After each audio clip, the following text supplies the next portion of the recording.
Hi, I'm Paul Dam, the TV production manager at WFSU Public Media, your PBS and NPR station for the North Florida and South Georgia area. The tour today is going to focus on our Kirk Collection Antique Radio Museum, our WFSU-FM radio studios, and our WFSU-TV studios. We have a museum called the Kirk Collection, which is a collection of antique radios and other interesting historical music instruments. We've also continued the collection to kind of show the history and progression of technology in not only radio but television as well. One of the oldest items we have in the Kirk Collection is right here. This is a teletype device. The operator would tap this button to send Morse code down a wire to send a wire, and that's how they would send telegrams. This is before wireless communications.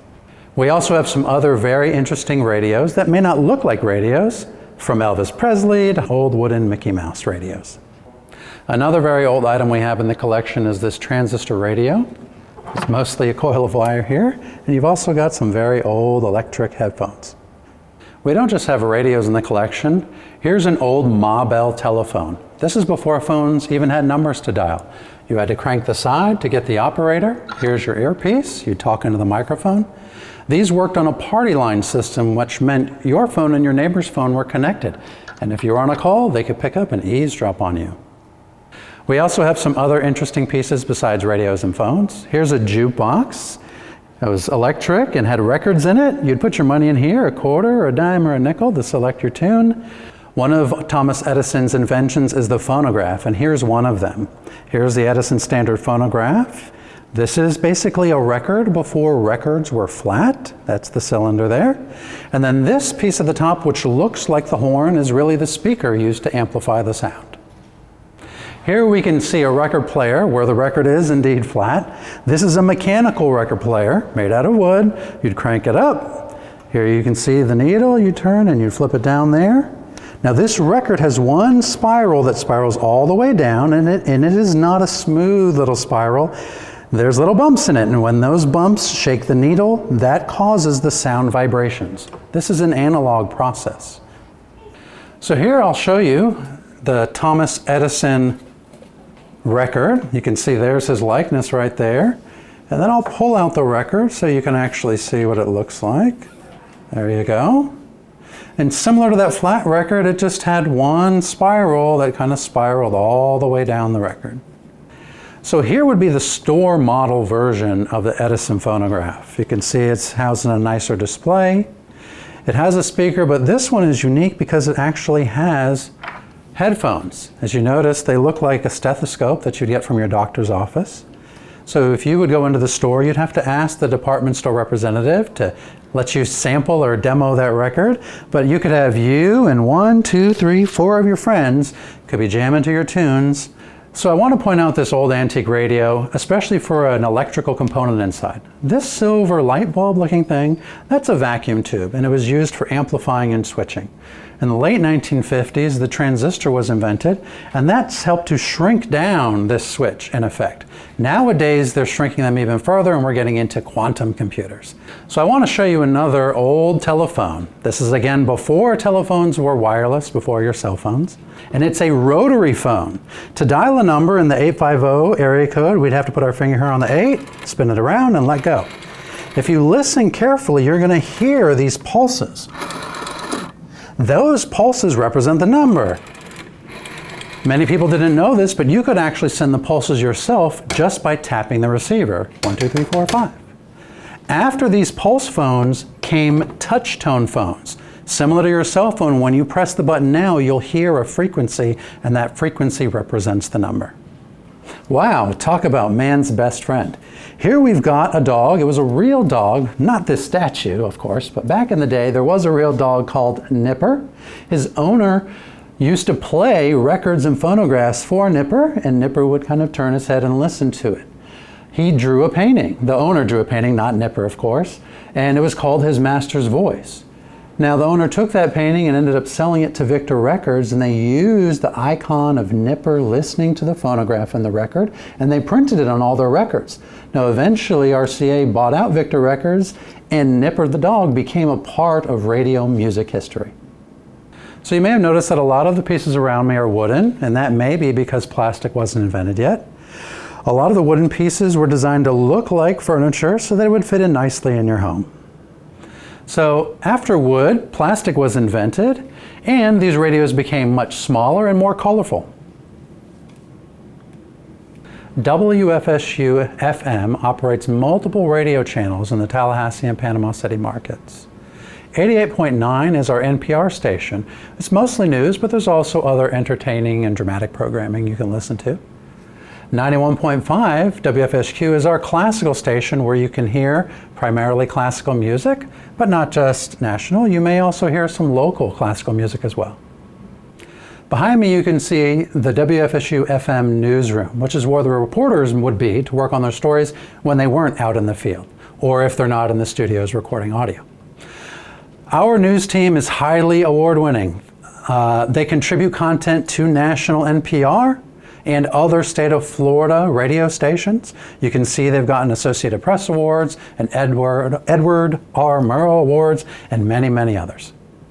So here's one of the smaller production control rooms in our on the radio side of the building.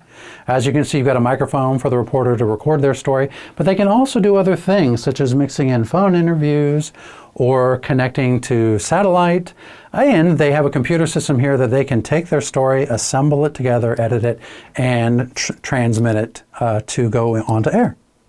This is our Radio Studio A. They use it to record music performances, and they also regularly use it for doing live pledge. There's telephone operators here, and then your talent would sit in front of the microphones. There's an audio engineer and master control that would actually track them into the live program, and they would go live. Here's another radio control room. This one is unique because it's normally where one of our reporters would go live for, let's say, NPR Morning Edition. Now we're inside another radio control room and their Studio B. Inside this control room, they normally produce Perspectives, which is a live call-in show. In front of you, you've got a mixer here where you've got all of the microphones and other audio sources. Maybe they're playing music. The sources, again, could be coming from satellite or from our router system. We also have connections to the television side. So if we're supporting the governor at the Emergency Operations Center, those signals can make it through to these and they can go live on the radio from here. Normally for Perspectives, you have talent and guests sitting inside of Studio B. So this is our larger radio room for doing larger group style setting interviews. 411 Teen is produced here. They also do a lot of NPR satellite interviews where guests will come, like maybe a professor at the university is an expert and NPR wants to interview them. They'll come here to our radio studios to do live interviews. WFSU operates multiple over-the-air digital television channels, and it's a public service. If you have an antenna and a TV, you can watch our stations for free. The first one is our primary channel, which is the main PBS channel. During the day, it's kids programming, but at the evening, you're going to see news and information, BBC World News or the News Hour, and then you'll also see dramatic programming. We also run local programming that we create here in our production department, such as Local Roots.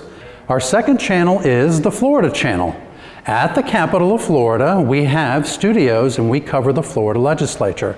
A part of the local production department helps to cover the Florida Supreme Court, the Public Service Commission, and to help support the governor at the Florida Division of Emergency Management in times of emergency. Our third channel is WFSU Create, which focuses on cooking, gardening, travel, and how-to. Our fourth over-the-air channel is WFSU Kids 360, and this is a 24/7 PBS Kids channel. If you don't have an antenna, you can still watch our main PBS channel and our WFSU Kids 360 channel on our website, WFSU.org. One of the departments at WFSU is our Education and Engagement Department. They help write lesson plans that go into PBS Kids programming and content that goes on PBS Learning Media. They go into the community and they work with and train teachers on how to use that free PBS Learning Media content. And they host teachers and kids events here at the station or in the community. One of the local programs we produce and air on our main PBS channel is Local Roots, which covers interesting stories from our local area. This map here shows the general coverage area of our television signal. As you can see, we've got a tower here in Leon County, and then there's one over in Bay County. This was WFSU's first color camera, made by General Electric. This camera here was the last type of camera we used in our studios. It's a standard definition camera. Same components as that old GE camera. You've got the lens, the box lens up front, again, magnifies, focuses the light. The body converts light to electricity. And the viewfinder, again, is like a TV where the operator can see the image. This machine here is one of the first videotape recorders and players. It's called a quad machine. Now, it was called tape because it's literally recorded on Scotch tape. You can see the Scotch right here. That little Scotch tape has metal dust stuck to it, and that dust can be magnetized. Inside of this machine, there were 4 electromagnetic heads that could record or play back the signal. Okay, here inside here you can see. Because of those 4 heads, that's why this was called a quadruplex or a quad machine. Now this is a reel-to-reel machine. You had to put the reel up and manually run the tape through. When you rewound the tape, this was your quad reel. Boom, it's kind of heavy.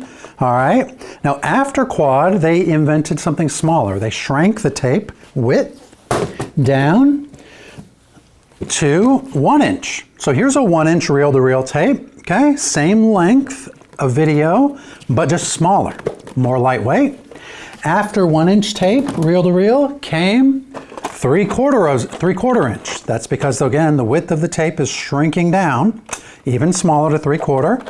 Here you can see it's the first cassette. So instead of having to run the tape through it yourself manually, you just pop it in the machine and it's going to run the reel-to-reel for you, so to speak. So after 3/4 inch, they shrank the tape down even more. Now we got down to 1/2 inch, and that's where we had VHS tape and beta tape. Now this was beta cam. There was also a bigger beta max, which gave you more room. Okay. Now all of these are analog formats. That means they're using these electromagnetic kind of waves or voltages to record the signal. But many people don't know this. We use digital tapes. So after these analog tapes came some smaller ones. Like here's some digital tapes. Still using that Scotch tape with metal dust, but now you're using those on the binary bits and bytes or hex, whatever, to record that signal onto the tape. So right in front of me here, I've got something that looks like the save button on Microsoft Word. This is a floppy disk, okay? And I want to bring it up because this is how, before the internet, before these solid state devices like the camera that we're using right now, which has no moving parts, right? Back in the day, this is what we would have to use to move pictures around or documents, okay? It's about 1.5 megabytes. You could fit maybe 1 standard definition image on it. My phone nowadays, you can have 64 million photos, but this I could get 1. We use these from the late 1960s to the middle of the 2000s. This is still how we were moving data around before. And nowadays, everything is being pushed via data, via the network, being stored on hard drives, solid state devices, and things like that. Finally, I will mention these optical discs. We still use optical discs. We have these special cartridges that we use to store and archive our long-term media. Even though we don't use Blu-rays or DVDs a lot nowadays for anything else, we are still using them for long-term storage. So also in the museum, besides radios, we have some old televisions. You may be familiar with LED, light-emitting diode televisions, or LCD TVs, those flat screens, right? This TV is much bigger, much deeper. It is a cathode ray tube television. And the way it works is, if you can imagine, there's a big glass ice cream cone. And the bottom of the cone, there's a little electron gun firing electrons at the top of the cone. And at the front of that's the screen. It's coated in phosphorus. When the electron hit the phosphorus, it would glow. And that glow was how you would actually see the image. And that gun would be firing those little electrons at the screen, pow, pow, pow, pow, pow, pow, to generate the image. Similar to our radio reporters, our television department has also won many awards, from Emmys to Tellys and even some Edward R. Murrow awards. This is our TV Studio A, and it's one of the largest studios in the Big Bend. We use this studio for a variety of purposes. Our education department uses it to host kids events or to bring in teachers for trainings or for conferences. We do political programs in here, from soapbox style programs to forums and town halls. We've done music concerts in here, from small bands to large groups.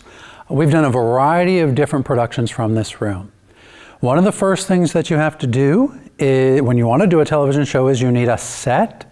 So if you take a look down here, you've got just a very small, what's called a riser. It rises them off of the ground, right? And you've got a chair, and there's usually on a set, there's usually like a floor that lifts them up. It gets them on eye level with the camera. That way the camera's not looking up at them like they're a god or looking down at them like you're a tiny mouse. You want to be on even footing, right?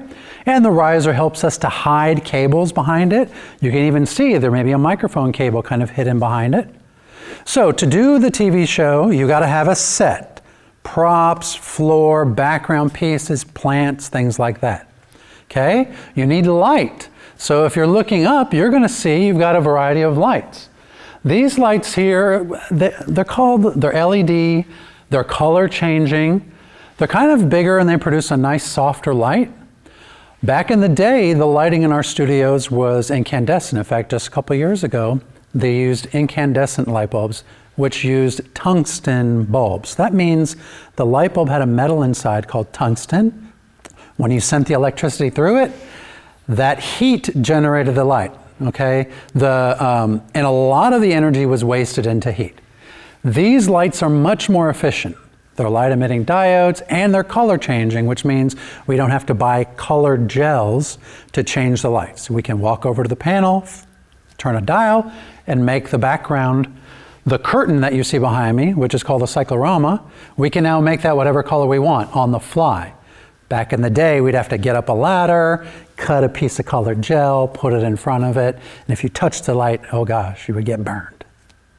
So here's one of our studio cameras, all right? We have 3 of these cameras on pedestals, and that's this part you see below the camera. And we have a 4th camera in a handheld configuration. A studio camera is made up of a few things, and like we mentioned before, you've got the box lens here, magnifying and focusing the light. The body here is converting the light to electricity, right? Then you have the viewfinder again is like the screen, where you can see the signal. To show a couple other things, the operator uses the controls here. You've got the zoom control that allows you to zoom in and zoom out. Here's your focus control to allow you to dial the focus further or closer to you, okay? Some other important parts of the camera, you've got the head. This is what would normally be called a kind of a tripod. You may be familiar with that term. This is a studio pedestal, it's a little different. But the head is the same, like on a tripod. It allows it, like your head, to pan and tilt, right? That's how you can pan it or tilt it, okay? Here is the pedestal. It allows us to lift the camera and get it much higher or lower. Okay, there's a piston inside that's filled with nitrogen gas. Then the very bottom part of it here is the dolly. The dolly allows you to steer the camera. You can turn the wheels so you can truck the camera left or right, or dolly it in towards the set or out away from the set. So using this, you can do a variety of moves. So the director could say, all right, stand by to dolly in and pedestal down. And you'll dolly in, pedestal down as you go, while you look at the picture and make it look good, right? Finally, let's talk about what's happening on the front end of the camera. This here is called the teleprompter, all right? And some of you may be familiar with it. If you're watching television, a lot of the news personalities look right at the TV and they can talk and read the news. They don't have it memorized. They write a script. The script goes in a computer. That computer display would show up on this little TV here, except it's special because it's flipped horizontally. Why is it flipped? Because we're going to be reflecting it off of this piece of glass. It's just scratch-resistant glass. So you can see my hand in the reflection there. That would be like the text on the teleprompter. It comes in and bounces off the glass and goes into your eyes. But the light from the lights above our heads is going to bounce off of the talent, or you, and that light's going to be reflected and it's going to go right through the glass and directly into the camera lens. So it uses a trick, it's called a Pepper's Ghost, effect. And it's just an old magic trick how they would make them look like things were floating. Okay? So this is how we get the text to float right in front of your eyes. So you guys just saw Television Studio A. We also have a smaller TV Studio B, a Control Room B, which we use for live remote productions. But right now I want to show you our TV Control Room A. It's the larger of the control rooms. We primarily use this control room for our studio productions or live productions, and we may use it for remote events where we're bringing live video into the control room, adding graphics, captioning it, and sending it out. The monitor wall or multi-viewer has all of the video sources available to us. They could be the cameras, camera 1, camera 2, camera 3, tape servers for playing back or seeing what was recorded, the graphics machine, but we call them font, like if you type up something and you pick a font, right? We call it font 1 or font 2. We can see the graphics machine. Our scan computer, that's what we use for PowerPoint or Zoom.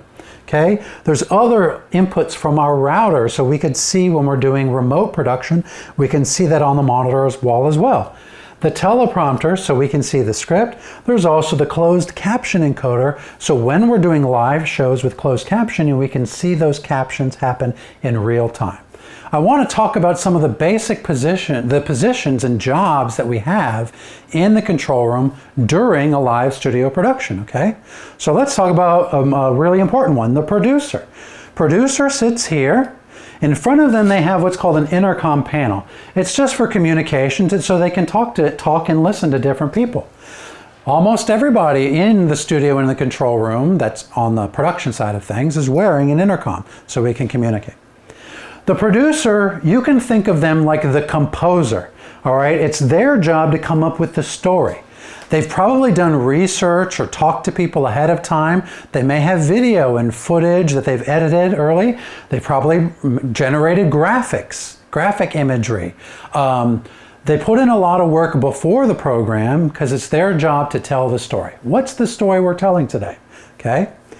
The person that sits here is the director. You can think of them like the conductor. It's their job to take the producer's vision and execute it, to turn it into reality. So the producer could say something like, go to tape. But the director is the one that's got to say, okay, ready to roll the tape, roll it, take a track. They've got to get the people to do the things necessary, right? By issuing those commands. Think of them like the conductor, okay? They'll also talk on intercom. Time is very important, so there's usually timers or stopwatches because shows start at the top of the hour and they end at the bottom of the hour, right? 7:30, 8:30. Or when we play something back, it's an exact length of time and we need to know when it ends to go back to the studio. So timing is important. Another job is the technical director, and they sit in front of the video switcher. All of the video that we have access to shows up in the video switcher. I'm going to show you really quickly how to operate a switcher. Most production switchers have at least 3 rows. The middle row, that's called program.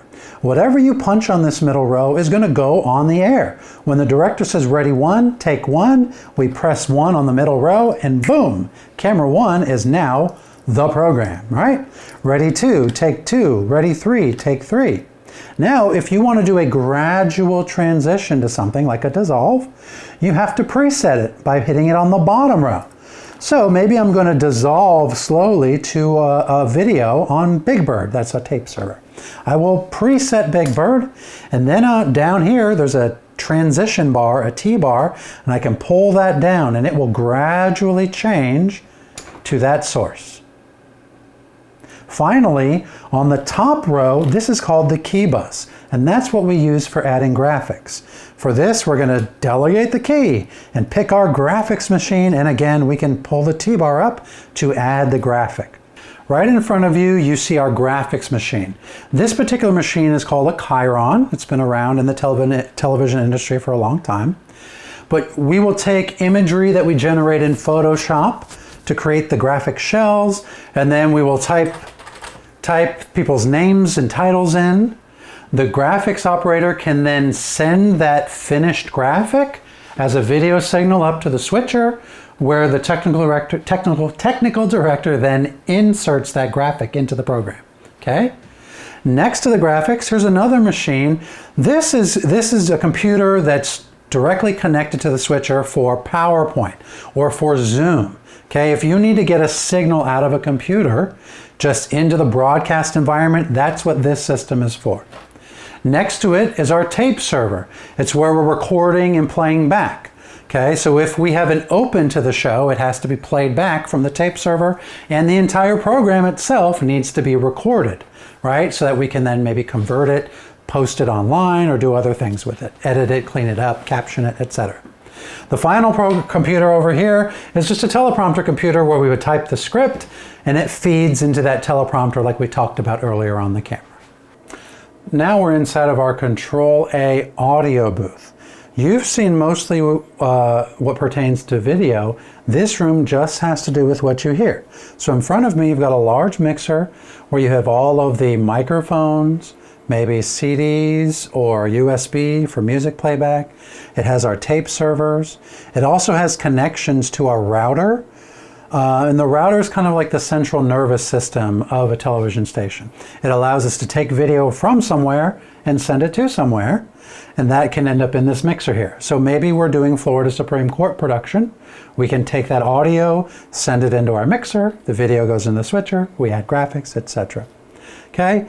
Also in this room, mostly even though they're doing sound, you're using your ears, really they're using their eyes to monitor the levels. You've got a little meter here. There's also other additional loudness tools to make sure that the sound doesn't get too loud or make sure it doesn't get too soft.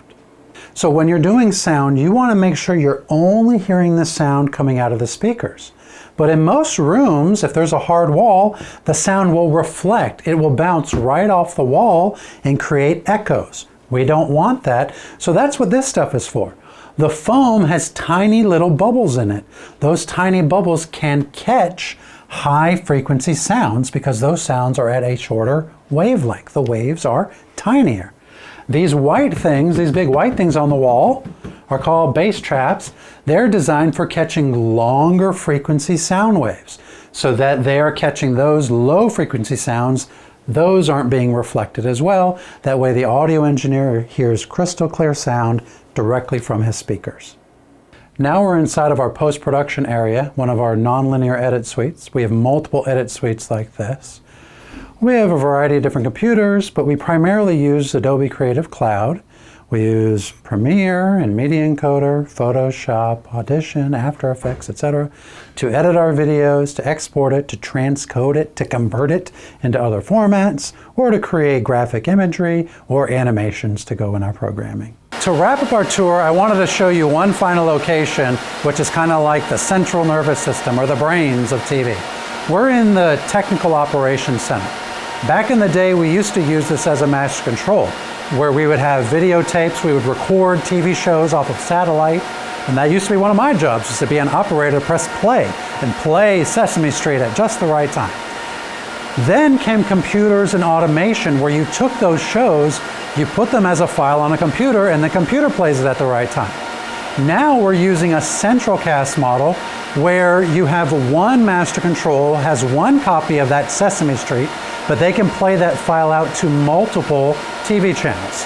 Our master control is based out of Jacksonville, so when we do programming, even if it's live, we send it live in real time to Jacksonville, and it comes back in real time to Tallahassee, then up to the towers, satellites, etc. Okay? A couple of interesting things in the Technical Operations Center I want to show you are behind me.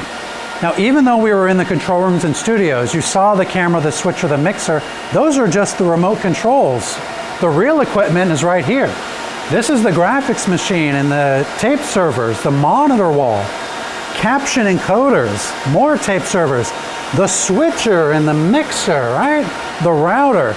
All of them, they're really just computers. Everything nowadays is run off of computers, right? There's web encoders for sending video on the web. You can also see where we're monitoring our off-air signals. But really wanted to show you the progression of technology. You saw the museum, you saw how we went from those analog systems, transistors, we started moving to digital systems. Nowadays, everything is computerized. We're running on some sort of platform, and now we're moving things into the cloud. And that will probably be the next iteration of video, is generating it all via internet and on the cloud. Well, that wraps up our tour of the Broadcast Center and studios at WFSU Public Media. I hope you enjoyed the tour, and maybe you can visit in person sometime. Please be sure to follow us on your favorite social media account.